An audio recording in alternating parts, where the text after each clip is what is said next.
Hello my dear students, स्वागत करती हूँ आप सभी का आपके अपने यूट्यूब चैनल सितंबर शिल्पी चैनल पे।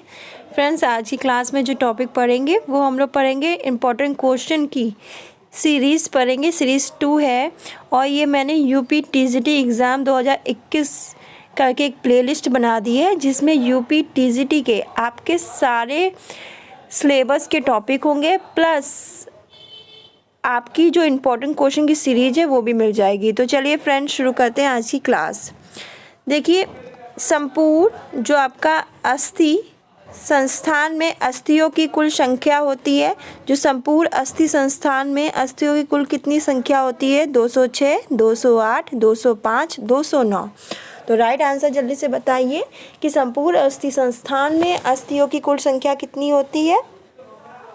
तो इसका राइट आंसर है ए, संपूर्ण अस्थि संस्थान में अस्थियों की कुल संख्या 206 होती है। कंकाल तंत्र का विभाजन कितने वर्गों में किया जा सकता है? जो कंकाल तंत्र है उसका विभाजन कितने वर्गों में किया जा सकता है? 3, 4, 2, 5। कितने वर्गों में किया जा सकता है? 3, 4, आपका 3, 4, 2, 5। तो कंकाल तंत्र का विभाजन आपका कितने वर्गों में किया जा सकता है? तो कंकाल तंत्र का विभाजन हमारा 2 वर्गों में किया जा सकता है। कपाल में कितनी अस्थियां पाई जाती हैं? जो कपाल होता है उसमें कितनी अस्थियां पाई जाती हैं? 7, 8, 5, 9। जो कपाल होता है उसमें हमारी कितनी अस्थियां पाई जाएंगी? 7 पाई जाएंगी, 8, 5 की 9।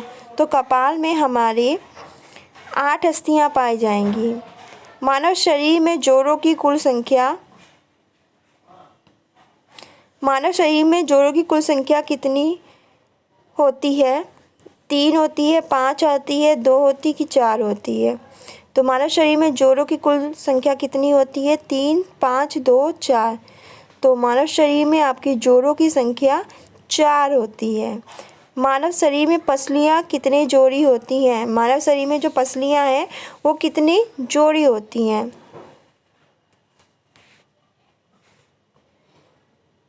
10 जोड़ी, 12 जोड़ी, 5 जोड़ी, 20 जोड़ी। मानव शरीर में पसलियाँ कितनी जोड़ी होती हैं? 10 जोड़ी, 12 जोड़ी, 5 जोड़ी, 20 जोड़ी।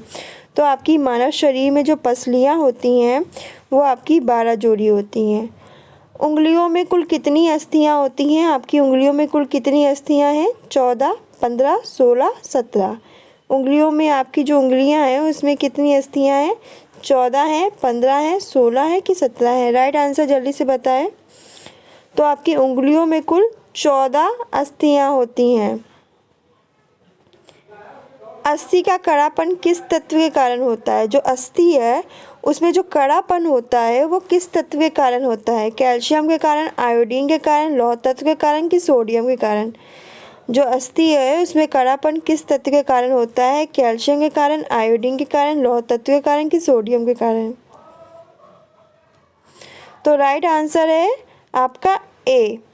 आपका जो अस्थि में कड़ापन है वो आपका कैल्शियम की वजह से होता है, कैल्शियम नामक तत्व की वजह से होता है। अस्थि निर्माण के लिए आवश्यक अवयव हैं कैल्शियम, फास्फोरस, विटामिन डी, इनमें से सभी। जो अस्थि निर्माण में जो आवश्यक इम्पोर्टेंट अवयव हैं वो कैल्शियम है कि फास्फोरस है, विटामिन डी है कि इनमें सभी? देखिए, अस्थि निर्माण के लिए कैल्शियम इम्पोर्टेंट है, फास्फोरस भी और विटामिन डी भी, ये सभी इम्पोर्टेंट हैं। चेहरे में कुल कितनी अस्थियां होती हैं? चेहरे में आपकी 10, 12, 14, 22। आपके चेहरे में कुल कितनी अस्थियां होती हैं? तो हमारी चेहरे पे 10 होंगी, 12 होंगी, 14 होंगी, 22। तो हमारे चेहरे में 14 अस्थियां होती हैं। एक वयस्क की रीढ़ की हड्डी में कुल कोशिकाएं होती हैं 26, 28, 30 की 33। आपकी एक वयस्क है उसकी रीढ़ की हड्डी में कुल कितनी कोशिकाएं होती हैं? 26 कोशिकाएं, 28, 30 की 33। तो एक वयस्क की रीढ़ की हड्डी में 26 कोशिकाएं होती हैं। कपाल की अस्थियां आपस में किस संधि के द्वारा जुड़ी रहती हैं? जो कपाल की अस्थियां हैं वो आपस में किस संधि के द्वारा जुड़ी रहती हैं? चल संधि के द्वारा, अचल संधि के द्वारा, अपूर्ण संधि के द्वारा, पूर्ण संधि के द्वारा? जो कपाल की अस्थियां होती हैं वो किस संधि के द्वारा जुड़ी रहती हैं? इसका राइट आंसर जल्दी से दें।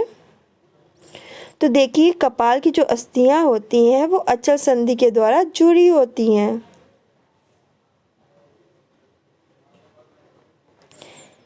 अस्थि कोशिकाओं का आकार होता है गोल, चपटा, लंबा, अनियमित। जो अस्थि कोशिकाएं हैं उनका आकार गोल होगा, चपटा होगा, लंबा होगा कि अनियमित होगा। तो देखिए अस्थि कोशिकाओं का आकार आपका अनियमित होगा, ना गोल होगा, ना चपटा होगा, ना लंबा होगा, अनियमित होगा। फिर शंख अस्थियां पाई जाती हैं, घुटने में पाई जाती हैं, कोहनी में पाई जाती हैं, कपाल में कि कान में।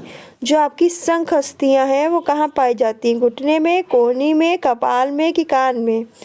तो आपकी जो शंख अस्थियां हैं वो हमारी, जल्दी से बताइए किस पे पाई जाती हैं।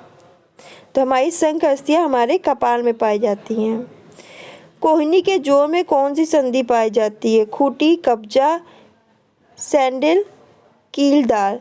तो कोहनी का जोड़ होता है, इसमें कौन सी संधि पाई जाएगी, खूंटी वाली संधि पाई जाएगी, कब्जा संधि पाई जाएगी, सैंडल संधि पाई जाएगी, कीलदार संधि पाई जाएगी। तो देखिए कोहनी के जोड़ में कौन सी संधि पाई जाएगी, तो आपकी कोहनी के जोड़ में हमारी कब्जा संधि पाई जाएगी। जो हमारा कोहनी का जोड़ होता है उसमें हमारी कौन सी संधि पाई जाती है, उसमें हमारी कब्जा संधि पाई जाती है। फिर अस्थि तंत्र की मानव शरीर में उपयोगिता क्या है, शरीर को आकार प्रदान करता है, शरीर को दृढ़ता प्रदान करता है, शरीर को गतिशीलता प्रदान करता है, इनमें से सभी। जो अस्थि तंत्र होता है वो मानव शरीर में उसकी क्या उपयोगिता होती है, क्या यूज़ होता है। तो देखिए अस्थि तंत्र है वो शरीर को आकार प्रदान करेगा, शरीर को दृढ़ता प्रदान करेगा, शरीर को गतिशीलता प्रदान करेगा कि इनमें सभी। तो देखिए अस्थि तंत्र होता है वो मानव शरीर को आकार भी प्रदान करता है, शरीर को दृढ़ता भी प्रदान करता है, शरीर को गतिशीलता भी प्रदान करता है। तो अस्थि तंत्र का जो कार्य होता है, उपयोगिता, वो होती है शरीर को आकार प्रदान करना, दृढ़ता प्रदान करना, गतिशीलता प्रदान करना। तो फ्रेंड्स आज के लिए बस इतना ही, मिलते हैं नेक्स्ट क्लास में नेक्स्ट टॉपिक के साथ।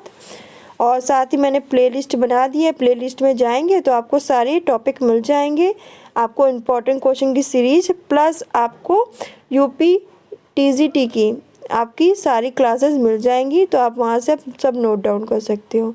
तो फ्रेंड्स आज के लिए बस इतना ही, मिलते हैं नेक्स्ट क्लास में नेक्स्ट टॉपिक के साथ। धन्यवाद।